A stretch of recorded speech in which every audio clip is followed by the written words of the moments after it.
ये आकाशवाणी है। कोविड-19 विशेष कार्यक्रम के अंतर्गत प्रस्तुत है कोरोना वायरस संक्रमण की वर्तमान स्थिति पर चर्चा, जिसे प्रस्तुत कर रहे हैं आकाशवाणी संवाददाता सिद्धार्थ सिंह। इस कार्यक्रम में आमंत्रित स्वास्थ्य विशेषज्ञ हैं लेडी हार्डिंग मेडिकल कॉलेज में प्रोफेसर डॉक्टर एन माथुर। नमस्कार श्रोताओं, स्वागत है आपका कोरोना जागरूकता श्रृंखला के आज के एपिसोड में। इसमें हम बात करते हैं न सिर्फ कोरोना और इसकी वैक्सीन से जुड़े विषयों पर, बल्कि हम आपको अपने विशेषज्ञों के माध्यम से आपकी जनरल हेल्थ से जुड़ी समस्याओं के बारे में भी जागरूक करते हैं। इस समय सभी की चिंता कोरोना वायरस के नए वेरिएंट ओमिक्रॉन को लेकर है। ओमिक्रॉन की वजह से पूरे विश्व के लिए संक्रमण की नई संभावनाएं तेज हो रही हैं, इसलिए हमें बहुत ही सतर्क और जागरूक रहना है। भारत में चल रहे विश्व के सबसे बड़े कोविड टीकाकरण अभियान के अंतर्गत 133 करोड़ से अधिक टीके लगाए जा चुके हैं। आइए कार्यक्रम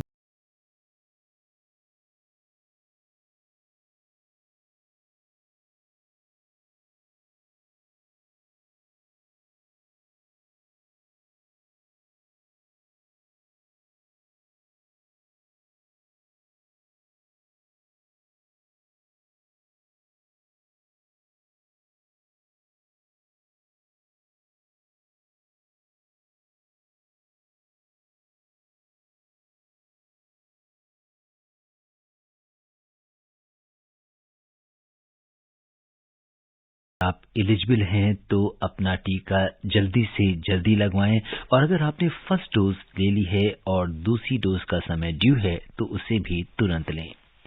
श्रोताओं, कोरोना को लेकर आपके तमाम सवालों का जवाब देने के लिए, हमसे चर्चा करने के लिए हमारे साथ हैं लेडी हार्डिंग मेडिकल कॉलेज नई दिल्ली के पूर्व निदेशक और ENT डिपार्टमेंट में professor of excellence doctor N Mathur. Doctor Mathur, नमस्कार। कार्यक्रम में आपका स्वागत है। नमस्कार श्रोताओं, आप कोरोना से संबंधित सवाल डॉक्टर माथुर से हमारे स्टूडियो के टोल फ्री नंबर 1800-115767 और 011-233-14444 पर पूछ सकते हैं। अगर आप सोशल मीडिया का इस्तेमाल करते हैं तो आप हमारे ट्विटर हैंडल @AIR News पर #AskAIR पर अपने सवाल पोस्ट भी कर सकते हैं। डॉक्टर माथुर, सबसे पहले बात करते हैं कोरोना वायरस के नए स्ट्रेन ओमिक्रॉन की, जिसे WHO ने वेरिएंट ऑफ कंसर्न कहा है। कितना खतरनाक है ये वेरिएंट और एक आम लोगों को क्या समझने की जरूरत है? आम लोगों को ये समझने की जरूरत है कि एक ये नया वेरिएंट आया है और सतर्क रहें, लेकिन इससे भयभीत होने की बात नहीं है बिल्कुल भी। अभी तक जितने भी हमारे पास इंफॉर्मेशन अवेलेबल है उसके हिसाब से ये संक्रमित तो बहुत ज्यादा करता है लोगों को, लेकिन अभी तक जितने लोग संक्रमित हुए हैं उनमें बीमारी के लक्षण जो हैं वो बहुत कम मिले हैं। तो इतना खतरनाक अभी तक ऐसा लगता है कि नहीं है, लेकिन कहना बहुत मुश्किल है क्योंकि अभी दिन कुछ कम ही हुए हैं ये संसार में देखा गया है।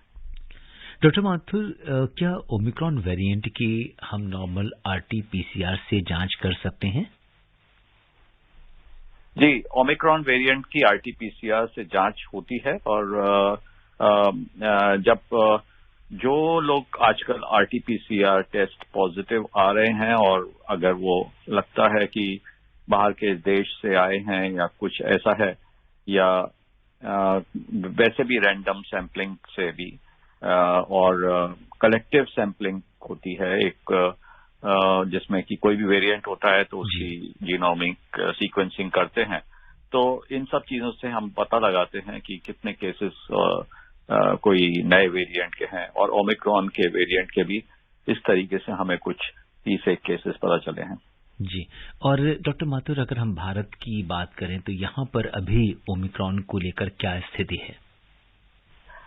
भारत की बात करें तो ओमिक्रॉन को लेकर के स्थिति ये है कि बॉम्बे, महाराष्ट्र, कर्नाटका और केरला में कुछ केसेस आए हैं, और दिल्ली में कुछ केसेस हैं जो कि जिनका ट्रीटमेंट चल रहा है।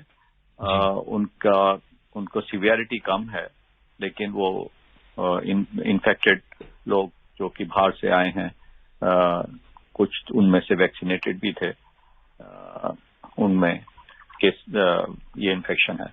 जी। और डॉक्टर माथुर, क्या इस वायरस के जो लक्षण हैं ओमिक्रॉन के, ये आम कोविड की तरह ही हैं या इसके लक्षण कुछ अलग हैं? कुछ थोड़े से अलग हैं कि इसमें अभी तक देखा गया है कि लक्षण जो हैं वो बुखार के साथ सिर दर्द और वोमिटिंग इस टाइप के हैं। रेस्पिरेटरी थोड़े कम हैं, जो कि पहले वाले वेरिएंट्स जो थे, पहले जो डेल्टा वेरिएंट था और भी जो पहले थे, उसमें रेस्पिरेटरी सिम्टम्स प्रिडोमिनेंट थे। इसमें थोड़े से हेडेक और माइल्ड फीवर इस तरीके के हैं। जी। और डॉक्टर माथुर, अगर ओमिक्रॉन का म्यूटेशन, जैसा कि कहा जा रहा है कि काफी ज्यादा मात्रा में 70 के आसपास म्यूटेशन है, तो ऐसे में क्या मौजूदा वैक्सीन इसके लिए प्रभावी होगी? इसके ऊपर शोध चल रहा है। देखिए, वैक्सीन के ऊपर सवाल करने का समय ये नहीं है ओमिक्रॉन आने की वजह से, और ये इसका एफिकेसी कितनी है उस वेरिएंट पे, ये तो टाइम बताएगा। लेकिन वैक्सीन जो है हमारे पास सबसे बड़ा हमारे पास हथियार है इस वक्त पूरे वर्ल्ड में। हर एक देश की जो वैक्सीन्स हैं वो बेस्ट आर्मामेंट है, और वैक्सीन का तो होना, हर एक को दोनों डोज लगाना बहुत ही जरूरी है। ओमिक्रॉन पे उसका कितना इफेक्ट है वो टाइम से पता चल जाएगा।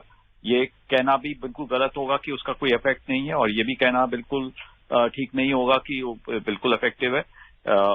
वो शोध कार्य बताएंगे। जी। और डॉक्टर माथुर, इस वायरस से या इस पर्टिकुलर वेरिएंट से बचने के लिए हमें क्या कुछ एक्स्ट्रा प्रिकॉशंस लेनी होंगी? प्रिकॉशंस बिल्कुल वही हैं, कोविड एप्रोप्रिएट बिहेवियर, जो कि सबसे उत्तम उसमें जो है वो फेस मास्क है, और फिर hand hygiene and social distancing. आजकल आप देखते हैं कि कुछ लोग फेस मास्क में थोड़े से कम सतर्क रहते हैं। जी। कई सोशल गैदरिंग्स भी ज्यादा बढ़ गई हैं, और चाहे शादी हो या अदर बर्थडे पार्टीज हो, उसमें जब लोग खाना खाते हैं और बात करते हैं, वो टाइम मैक्सिमम होता है जिसमें कि संक्रमित हो सकते हैं। जी। Because you are talking and eating, और आप फेस मास्क नहीं लगाए होते हैं और सब एक साथ होते हैं, तो उसको बिल्कुल अवॉइड करें। और ये जो कई और भी गैदरिंग्स, सोशल गैदरिंग्स के अलावा भी हम देखते हैं कि इररेस्पॉन्सिबल लाखों लोग इकट्ठे हो जाते हैं कई जगह, वो गलत है, बिल्कुल गलत है। जी। और अब जबकि ओमिक्रॉन का खतरा सामने है, तो बहुत सारे ऐसे लोग हैं जिन्हें आवश्यक यात्राएं करना पड़ता है, स्पेशली अगर हम बात करें हवाई यात्रा और रेल यात्रा की, तो ऐसे में हमें क्या कुछ प्रिकॉशंस रखनी होंगी? देखिए, हवाई यात्रा और रेल यात्रा के सारे प्रोटोकॉल्स बने हुए हैं। सबसे बड़ा तो चीज वही है कि उसको थोड़ा सुदृढ़ करना पड़ेगा कि फेस मास्क हटाएं ही नहीं जितनी देर यात्रा करें। जी। बल्कि हो सके तो डबल फेस मास्क लगाएं। अगर आप N95 नहीं लगाए हुए हैं तो एक फेस मास्क, पतला फेस मास्क के ऊपर भी एक फेस मास्क और लगा लें, और उसको बिल्कुल अच्छी तरीके से लगाएं, नाक और मुंह कवर्ड हो। ये नहीं कि नाक के नीचे है, ऐसा नहीं चलेगा, क्योंकि फिर तो संक्रमित हो जाएंगे, फिर तो खाली उसका कोई मतलब नहीं है फेस मास्क का। जी। और उसको बिल्कुल अच्छी तरीके से लगाएं, जिससे कि कहीं से भी उसमें आप जो हवा इनहेल कर रहे हैं और एक्सहेल कर रहे हैं वो मास्क के थ्रू ही आए, कहीं ऐसी जगह ना हो कि उसके थ्रू आ जाए। जी। और डॉक्टर माथुर, कोविड की वजह से बहुत सारी सर्जरी की अगर हम बात करें, चाहे वो प्लान सर्जरी हो या रूटीन सर्जरी हो, तो काफी लोगों का इसमें डिले हुआ है। तो ऐसे में लोगों को गंभीर मुश्किलों का सामना करना पड़ा है, तो इसके लिए आप क्या कहेंगे लोगों से? जी, आपने ये बहुत ही अहम सवाल पूछा है। 1.5 साल से हम लोग कोविड की वजह से बहुत सारी सर्जरीज और प्लान थिंग्स, वो 1.5 साल क्या 2.25 साल हो गए, वो डिले होती गई हैं, और ये सारा कंट्री में ही ऐसा हुआ है। जी। तो बहुत सारा बैकलॉग है, और कई बीमारियां तो काफी गंभीर बीमारियां हैं जो कि थोड़ी सफर करी हैं, जिसके अंदर ट्रीटमेंट में डिले हुई है, नहीं हो पाया या कम हो पाया। सबसे ऊपर उसमें है कैंसर ट्रीटमेंट। मैं ENT सर्जन हूं, तो हेड एंड नेक कैंसर के बहुत सारे हमारे मरीज हैं जो कि जिनका कैंसर काफी बढ़ गया। इस दौरान की ट्रीटमेंट या तो शुरू नहीं हो पाया, उनका किसी वजह से वो नहीं पहुंच पाए डॉक्टर के पास, या फिर पहुंचे तो उनका ट्रीटमेंट बीच में डिसकंटिन्यू हो गया, या वो बार बार डॉक्टर के पास नहीं जा पाए, या उनका कैंसर का सर्जरी नहीं हो पाया, या रेडियोथेरेपी या कीमोथेरेपी नहीं हो पाए। तो ये ग्रुप जो है, ये इसको हम अभी फिर से हम नॉर्मलसी में आए हैं करीब करीब। तो ये बैकलॉग जो है वो काफी सिस्टम को ड्रेन करता है, क्योंकि और भी नए मरीज भी हैं और ये पुराने मरीज ऐड हो जाते हैं, तो सिस्टम पे बहुत बोझ है। जी। और डॉक्टर माथुर, इस समय ठंड का मौसम शुरू हो गया है, ऐसे में लोगों को सर्दी खांसी या जुकाम आम हो गया है, तो अक्सर लोग ठंड लगने की शिकायत करते हैं। तो ऐसे में कई बार सिम्टम्स इस तरह के आते हैं कि लोगों को हेलो, हमारे शायद किसी श्रोता का फोन आ रहा है। हेलो हेलो जी, आपको मेरी आवाज सुनाई दे रही है? हाँ जी, ठीक है ठीक है। डॉक्टर साहब हमारे, हाँ जी बताएं। मैं डॉक्टर साहब से एक सवाल करना चाहता हूँ। जी बताइए। मेरा नाम देवेंद्र चक्रे है। जी हेलो जी बताएं, आप क्या सवाल करना चाहते हैं डॉक्टर साहब से? जी, आपकी आवाज हम तक नहीं आ रही है। आ रही है सर? जी बिल्कुल आ रही है, आप अपना सवाल करिए, कोई बात नहीं। मैं ये सवाल करना चाहता हूँ जी, जो ओमिक्रॉन आया है जी, उसके लक्षण जो पहले के कोरोना के जैसे है या अलग है, उसका कोई साइड इफेक्ट हो सकता है? और दूसरा सवाल वो है जी कि दो वैक्सीन लिया है जी मैंने, जो 2 वैक्सीन हो गए मेरी, जी, तो दूसरे वैक्सीन लेने की जरूरत है या नहीं है? 2 वैक्सीन दिया है, क्या आपको और वैक्सीन लेने की जरूरत है, ये जानना चाहते हैं? हाँ, बूस्टर डोज की बात कर रहे हैं। तो आपको मालूम है। जी बिल्कुल ठीक है। हाँ, तो मुझे सवाल के जवाब चाहिए। जी बिल्कुल, आपका सवाल हमें समझ में आ गया। डॉक्टर माथुर, जैसा कि इन्होंने पहला सवाल किया कि क्या लक्षण कुछ भिन्न होते हैं, तो आपने इसका जवाब पहले ही दे दिया है, तो मुझे लगता है इसका जवाब इन्हें मिल गया होगा। लेकिन अब बात आती है, कह रहे हैं बहुत पहले वैक्सीनेशन हुआ था, दोनों डोजेस लग गई हैं, और आपसे ये भी जानना चाहेंगे कि जो स्वास्थ्य कर्मी है उन्हें भी काफी शुरू में जनवरी में हम देखें तो 16 जनवरी से वैक्सीनेशन स्टार्ट हुआ था, तभी लग गई थी। तो क्या बूस्टर डोज की लोगों को रिक्वायरमेंट है, इसके बारे में क्या कहेंगे? जी, इसकी हमारे पास इस सवाल को आंसर करने के लिए शोध कार्य के बाद कुछ कमिटीज हैं जो कि इस पे विचार करती हैं, और उसके बाद एक पॉलिसी बनती है। तो अभी पॉलिसी डिसीजन बूस्टर पे नहीं हुआ है कोई, जैसे भी होगा वो बता दिया जाएगा। ये बात आपकी सही है कि हेल्थ केयर वर्कर्स और जो फ्रंटलाइन वर्कर्स थे उनको पहले वैक्सीनेशन किया गया, और अब काफी समय हो गया है कि उनको जो दोनों डोज लगी थी, तो उसके ऊपर, और जो 40 साल से ऊपर हैं या 60 साल से ऊपर हैं, कोई सा भी ग्रुप जो कि ज्यादा वल्नरेबल है, उसको कब वैक्सीनेशन दिया जाए, इसके ऊपर जल्दी ही सरकार कोई डिसीजन अगर लेगी तो बताया जाएगा। जी, और जो श्रोता हमसे अभी भी जुड़े उन्हें बता दें कि कोरोना जागरूकता श्रृंखला के आज के इस विशेष कार्यक्रम में हमसे चर्चा कर रहे हैं और श्रोताओं के सवालों का जवाब दे रहे हैं लेडी हार्डिंग मेडिकल कॉलेज नई दिल्ली के पूर्व निदेशक और ENT डिपार्टमेंट में professor of excellence doctor NN Mathur. आप भी डॉक्टर माथुर से हमारे स्टूडियो के टोल फ्री नंबर 1800115767 पर कोरोना से जुड़े सवाल पूछ सकते हैं। और डॉक्टर माथुर, हमारे अगले कॉलर हमसे जुड़ रहे हैं और आइए जानते हैं इनका क्या सवाल है। हेलो।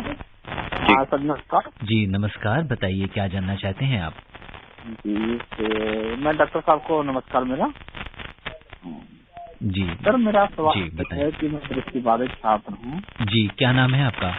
संगम कुमार बात कर रहा हूँ, उत्तर प्रदेश कुशीनगर से। जी जी बताइए। तो सर मैं दृष्टिबाधित छात्र हूँ और मेरा सवाल है कि सर यदि मैं फर्स्ट डोज लगवा लेता हूँ तो अचानक मतलब ऐसी स्थिति आ जाती है कि खांसी बुखार लगातार 15 दिन आ जाए, 15 दिन होने लगती है, 15 दिन तक, और सेकेंड डोज लगवाता हूँ तो मुझे कुछ नहीं होती है। और मेरा दूसरा सवाल ये है कि यदि हम दोनों टीके लगवा चुके हैं और रात में अचानक ऐसा हो रहा है कि दिन भर ठीक रहे और रात में पूरे शरीर की मतलब चक्कर देने लगती है और पूरे शरीर में दर्द होने लगती है, ऐसा क्यों? जी, कितने दिनों बाद दोनों डोज लगवाने के?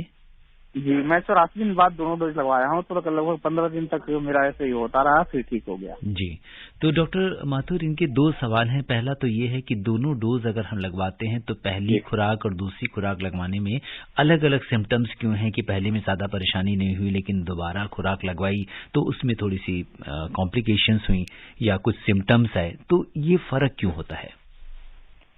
जी ऐसा नहीं है, और हम लोगों ने जो स्टडी की है उसमें इस तरीके का वेरिएशन नहीं है, बल्कि थोड़ा सा हो सकता है कि कुछ पेन उनको सेकेंड टाइम पे ज्यादा हुआ हो, बट दोनों डोजेस जो हैं वो खुराक जो हैं वो बिल्कुल सेफ हैं और उसमें कोई भी अंतर नहीं। जी, और जो छोटे मोटे जो प्रॉब्लम्स आती हैं, चाहे अगर हम देखें तो बुखार का आना या थोड़ा अनइजीनेस या इस तरह की कोई जो नॉर्मल, ये एक नॉर्मल फीचर है किसी भी वैक्सीन का? बिल्कुल, देखिए कोई भी वैक्सीन लगता है तो थोड़ा बहुत बुखार आना वो हर एक वैक्सीन में बता दिया जाता है। कुछ वैक्सीन में ज्यादा आता है, कुछ वैक्सीन में कम आता है। हर एक वैक्सीन में थोड़ा बहुत ये माइनर सिम्टम्स के रिस्क हैं, और वो रिस्क क्या है वो उसके उसमें होते हैं। जी, तो हम क्वेश्चन नहीं करते हैं जब कि रेगुलर वैक्सीन हैं उसके अंदर और जाके तुरंत ले लेते हैं। तो इसलिए कोविड की वैक्सीन कोई भिन्न नहीं है, और वो भी वैसी ही है और उन्हीं पद्धतियों से बनी है जैसे कि और वैक्सीन बनती हैं। तो उसमें ज्यादा उससे भयभीत होना वो बिल्कुल गलत है। जी बिल्कुल। और डॉक्टर साहब ये भी आपसे जानना चाहेंगे, जैसा कि इन्होंने कहा कि इन्हें वैक्सीन सेकेंड डोज लगवाने के 15 दिन तक अगर फीवर आ रहा है तो क्या वो वैक्सीन की वजह से हो सकता है? अगर नहीं तो इन्हें क्या करना चाहिए?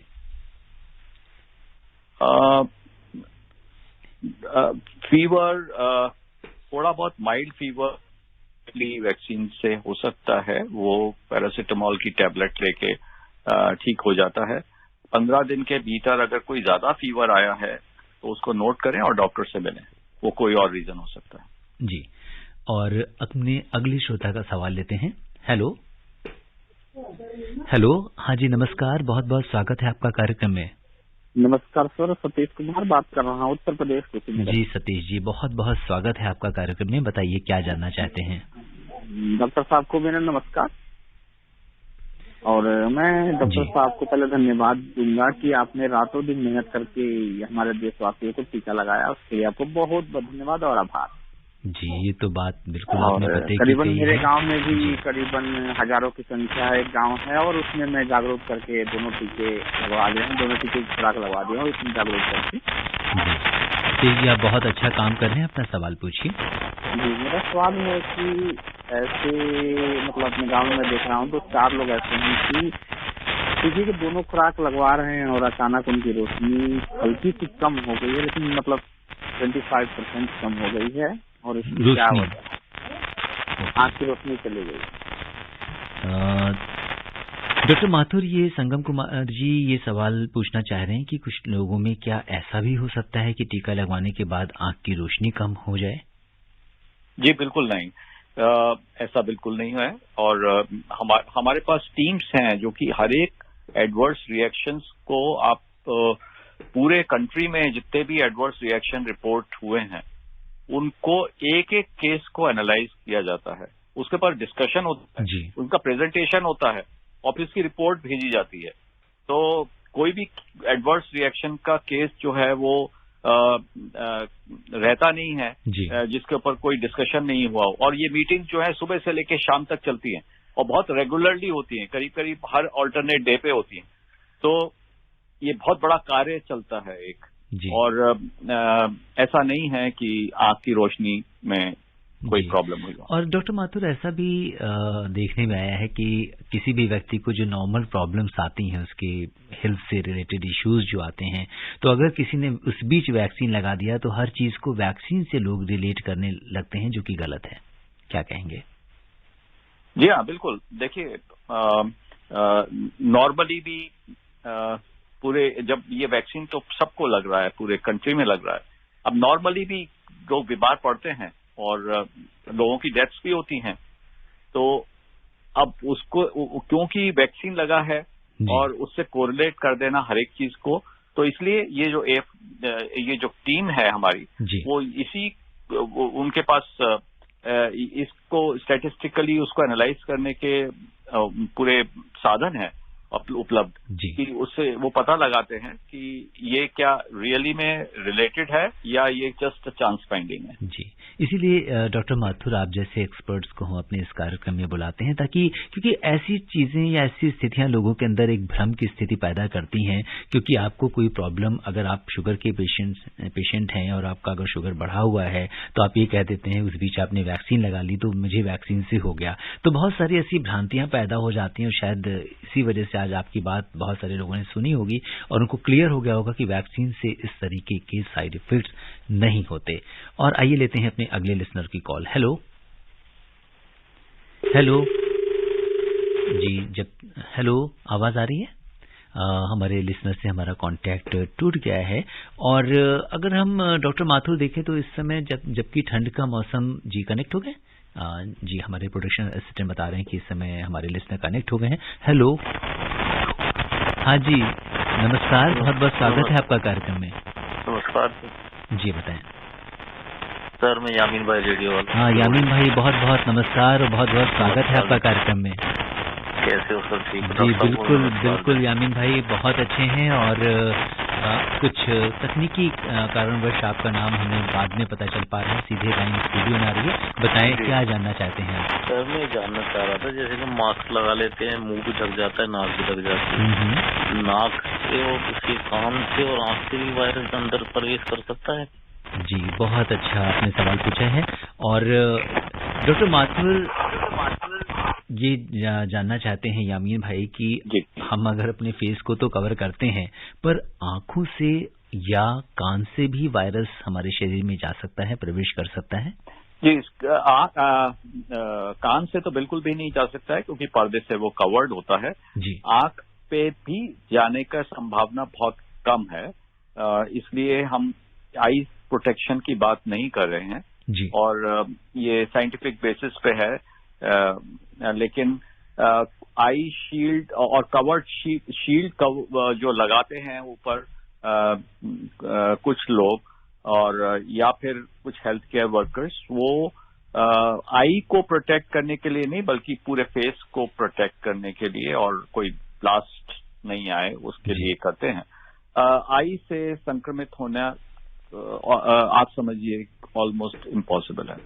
जी, डॉक्टर माथुर, इस समय ठंड का मौसम शुरू हो गया है, लोगों को हम बात कर रहे थे कि काफी सर्दी जुकाम हो रहा है, तो और ऐसे में एक अक्सर किसी का पेट खराब हो जाना या सर्दी लग जाना, एक जिसे आम भाषा में लोग कहते हैं कि सर्दी लग गई है, तो इसका बचाव हम कैसे करें और ऐसी स्थिति में हमें क्या करना चाहिए? तो सर्दी का बचाव जो है वो तो जो आम वायरस हैं उसकी वजह से जो होता है, वो उसके लिए भी आपका फेस मास्क आपको काम देगा। और ये एक तरीके से अच्छी बात है कि आजकल लोग फेस मास्क लगा रहे हैं, तो नॉर्मल वायरस जो वैसे पनपता है इस टाइम पे, वो संक्रमित नहीं कर पाएगा आपको, तो ये उसमें इफेक्टिव होगा। तो बल्कि एक तरीके की शायद ये कहें कि हैबिट हो जानी चाहिए कि जब इस तरीके का ज्यादा संक्रमण हो, चाहे वो कोविड ना भी हो, तो आप फेस मास्क यूज करें, तो आप थोड़े से बचाव में रहेंगे जी। इसके अलावा इन्फ्लुएंजा वैक्सीन्स हैं और वो लगानी चाहिए, स्पेशली वृद्ध लोगों को जो कि 80 ईयर्स से ज्यादा, 80 साल से ज्यादा के हैं, उनको जरूर। और छोटे बच्चों को, और वो रिकमेंडेड भी हैं और वो लगाई जाती हैं। तो इन्फ्लुएंजा वैक्सीन वो हर साल लगती है और हर साल नया इन्फ्लुएंजा वैक्सीन आता है जी। तो वो लगवाएं। जी डॉक्टर माथुर, इस बीच हमारी कॉल लिसनर कॉल कर रहे हैं, हमें उनकी कॉल ले लेते हैं। हेलो हेलो, हाँ जी नमस्कार, बहुत बहुत स्वागत आपका कार्यक्रम में, अपना नाम बताएं। हेलो, मैं चंद्रकांत बोल रहा हूँ दिल्ली से। जी चंद्रकांत जी, बहुत बहुत स्वागत है आपका कार्यक्रम में, बताइए क्या जानना चाहते हैं। जी फिलहाल जी आपको नमस्कार, डॉक्टर आपको नमस्कार। जी बहुत बहुत नमस्कार। जी मैं डॉक्टर से ये जानना चाहता हूँ कि what is genome and genome sequencing, और इससे हमें क्या पता चलता है वायरस के बारे में। जी थैंक यू जी। डॉक्टर माथुर, इस समय एक वर्ड बहुत ज़्यादा यूज़ हो रहा है, जीनोम सीक्वेंसिंग, और अगर हम देखते हैं जब भी हम ओमिक्रॉन या किसी नए वेरिएंट की बात करते हैं तो जीनोम सीक्वेंसिंग की बात होती है। तो ये जानना चाहते हैं कि जीनोम सीक्वेंसिंग क्या है। जीनोम सीक्वेंसिंग एक ऐसी प्रक्रिया है जिसमें पूरा जीनोम जो है वो उसमें किस तरीके से सीक्वेंस से न्यूक्लिक एसिड लगे होते हैं वो एग्जैक्टली पता करते हैं। तो अभी हमें सब जो जीनोम जो पुराने वायरस का था वो हमें पता है उसकी सीक्वेंस क्या है, और या फिर कोई वेरिएंट आया उसकी भी सीक्वेंस पता है। नया वेरिएंट आएगा और तो उसकी जीनोम सीक्वेंसिंग में कोई चेंज है वो सीधे पकड़ लिया जाता है। तो इसलिए हमें पता चल जाएगा कि ये सीक्वेंस चेंज है और इसमें इतनी जगह सीक्वेंस चेंज है, और इसका मतलब है कि वो हो सकता है वेरिएंट है या वो कंसर्न है। जी, और इस बीच हमारे एक और लिसनर जुड़ गए हैं हमारे कार्यक्रम से। हेलो हेलो जी, बहुत बहुत नमस्कार, स्वागत है आपका कार्यक्रम में। जी, किरमिरी कुराचापाली जिला कोरिया छत्तीसगढ़ से इंद्रभान सिंह बोल रहा हूँ। जी इंद्रभान जी, बताइए क्या जानना चाहते हैं। सर ये पूछना चाहता हूँ, साबुन लगाकर झाग को हथेलियों में कितने सेकंड तक अच्छे से रगड़ना चाहिए।